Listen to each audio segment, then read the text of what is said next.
how do you inspire, motivate, lead the soldiers that have been under you that maybe they're not quite wired that way? Like how do you keep them moving, going, getting the job done?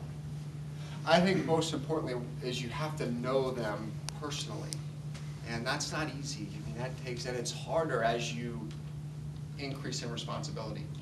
As a platoon leader, we had in our platoon, it was 29 soldiers. And so to really get to know each of those young men, I mean, I was an engineer officer, so in our platoon it was just men. To get to know them personally, you understood who they were, not only on the job, but who their families were, what they thought about, what their priorities were, what they wanted to do in life. Were they going to stay in the military? Were they going to get out? So you knew them. And that also gains, they start to gain your respect. I mean, you start to earn their respect. I think, so that's one. I think most importantly for me, in every job, is get to know the people, one that work for you, but I think equally important, especially as you get higher in the organization, is who you work, who your peers are, and who all those people, when you're trying to get something done, who is going to bear, who do you need to bring to bear on your problem, or who you're going to have to work something out with. So you know them as well, because when the times are tough, you don't have time to negotiate. You have to get in touch with someone, if it's someone you need help from, and you need to know that they're going to be there to support you, because when they've had a tough time, you were there to support them. So I felt it very important not only to get to know my platoon, but make sure that all my peers were one team, because we're going to need to depend on one another. It's especially true when you get over in theater. You're always need something from someone, just as reality. I think secondly, as a young officer, it was very important to gain the respect of your senior enlisted men in the organization. I mean, these folks have been in the Army for 15 plus years in most cases. You're brand new second lieutenant. They had been to combat, you may not have been. They expect certain things of you. You're not going to know everything, that's okay. I think you go in, I would always present them with, hey, here's the problem we have, here's what I'm thinking, what are your thoughts? Having probably been there 20 times before. That way it's our plan. So when we go and then present that to the soldiers, it's not Lieutenant McElrath's plan, it's our plan. It's mine, the platoon sergeant, the 4 squad leaders. Like, we developed this thing because it's going to put us as an organization in the best situation to be successful. And so I think those are critical. Knowing your people, gaining respect for whatever it is, and you've got to earn that, in my opinion. You've got to be competent, you've got to be willing to work your butt off. It goes back to take pride in what you do and be willing to work hard.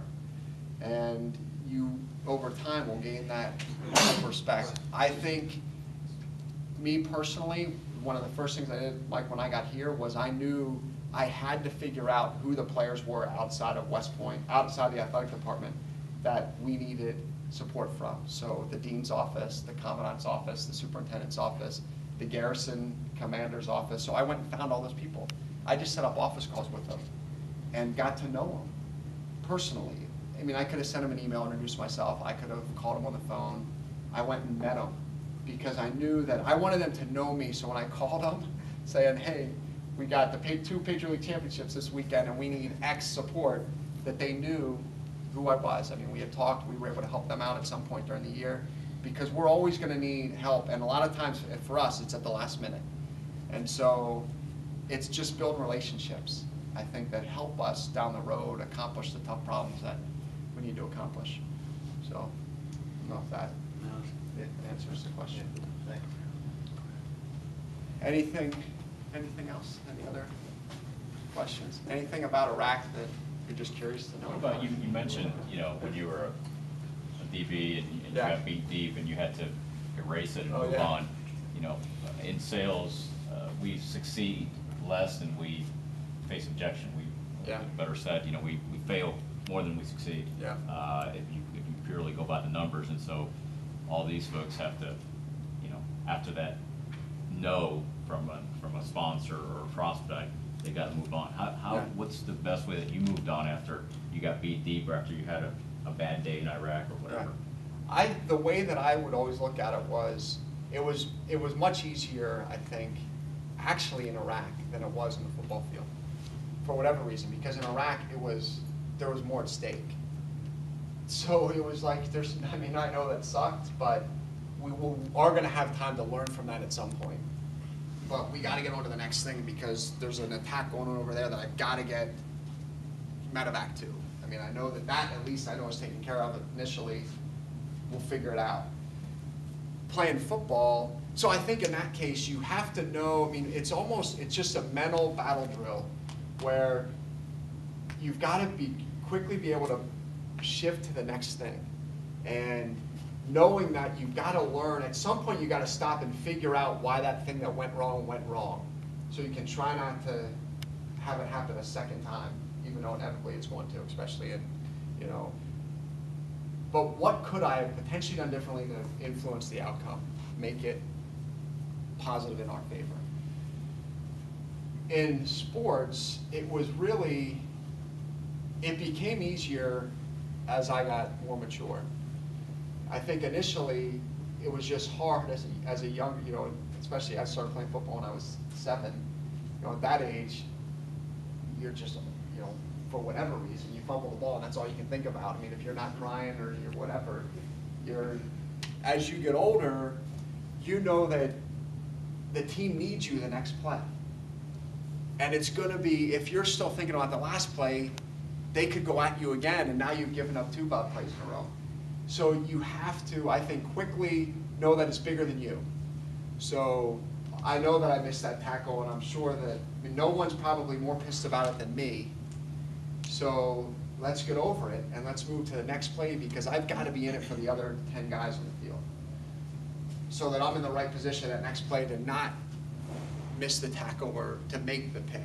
I think for me in particular, one of the toughest things was my freshman year. I ended up starting my freshman year. It was about midway through the season. And O'Neal Miller was the guy that I was playing behind. He had blown out his knee. He had tore his ACL in spring ball. It wasn't completely torn, so he didn't have surgery. And so going into the season, it was this touch and go. Was he going to, at some point, we just knew that he was going to tear his knee the whole way. And it happened. We were playing Harvard right here, and it was like the second or third quarter, blew out his knee, and coach was like, McElrath, get in there. So, and we were down on, like, it was in that end zone, we were down, they were inside the 10. The first play, they run this power play right through the middle of the line, and I was playing free safety. And it looked like this huge hole just opens up, and it's me and the tailback. And I'm on like the 2-yard line.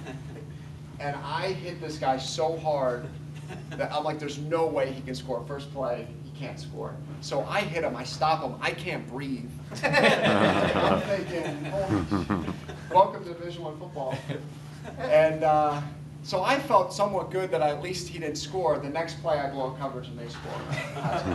So I'm like, oh man, gotta forget about the play. Like, here I am thinking I just had a great play, I stopped scoring, and the next play I'm in the wrong position and they score a touchdown.